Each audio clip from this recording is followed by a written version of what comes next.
berbicara tentang saling mencintai karena Allah Subhanahu wa taala. Hadits dari Anas radhiyallahu anhu.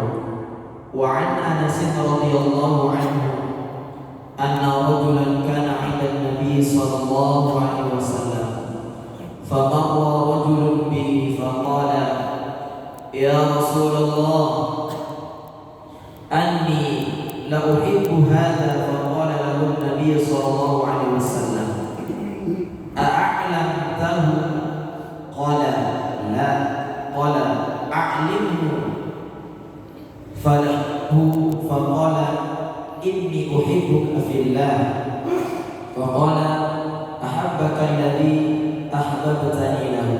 Rawahu Abu Dawud bi isnadin sahih, yang artinya dari sahabat Anas radhiyallahu anhu, semoga Allah Subhanahu wa taala meridainya, bahwa ada seorang laki-laki yang berada di sisi Nabi sallallahu alaihi wasallam. Lalu ada seorang laki-laki lain berjalan melaluinya. Lalu orang yang di dekat beliau berkata, "Ya Rasulullah, sesungguhnya saya mencintai orang ini." Nabi yang mendengar sahabat tersebut berkata, langsung bertanya, "Adakah engkau sudah memberitahukan padanya tentang itu?" Ia menjawab, "Saya belum memberitahukan kepadanya." Maka Nabi SAW memerintahkan kepada sahabat itu untuk beritahukanlah padanya, "Inni uhibbuka fillah," bahwa ia mencintai karena Allah Subhanahu wa taala. Hadirin jemaah yang dirahmati Allah Subhanahu wa taala. Hadis ini merupakan hadis tentang salah satu kisah sahabat yang duduk di sisi Nabi SAW, dan ada sahabat lain yang berjalan atau melaluinya. Kemudian sahabat ini berkata kepada Rasulullah, "Wahai Rasulullah, sesungguhnya saya mencintai orang itu."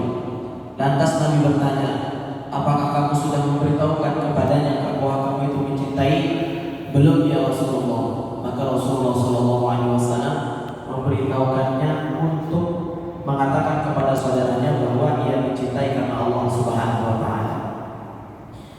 Jamaah yang dirahmati Allah Subhanahu wa taala, hadis ini merupakan hadis terakhir dalam bab ini.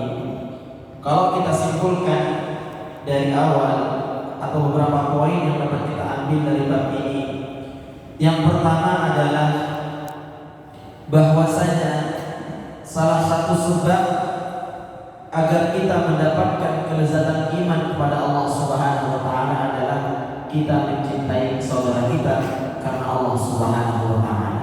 Itu yang pertama.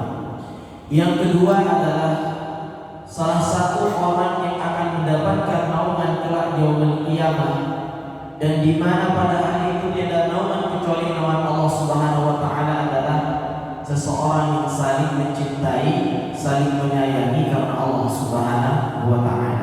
Itu yang kedua. Poin yang ketiga adalah orang yang saling mencintai itu akan mendatangkan rahmat dan kasih sayang Allah Subhanahu wa taala. Maka dalam hadis banyak kita temukan bahwa orang itu bersama orang yang dia cintai. Maka kalau kita mencintai orang soleh, mencintai Nabi SAW, insya Allah kita akan dikumpulkan dengan Nabi SAW. Insya Allah kita akan dikumpulkan dengan orang-orang yang soleh. Insya Allah kita akan berkumpul bersama orang-orang yang kita cintai di surga Allah Subhanahu wa taala. Maka penutup hadis ini jemaah yang dirahmati Allah Subhanahu wa taala, dalam bab ini kalau kita mencintai saudara kita, maka kita akan mengatakan kepadanya, "Ya akhi, inni uhibbuka fillah," sesungguhnya saya mencintai karena Allah Subhanahu wa taala.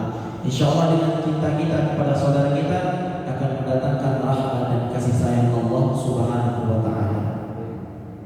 Jemaah yang dirahmati Allah Subhanahu wa taala, kesimpulan di bab ini insyaallah kita akan melanjutkan pada bab berikutnya.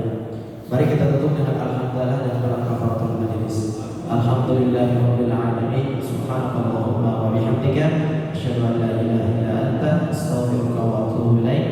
Assalamualaikum warahmatullahi wabarakatuh.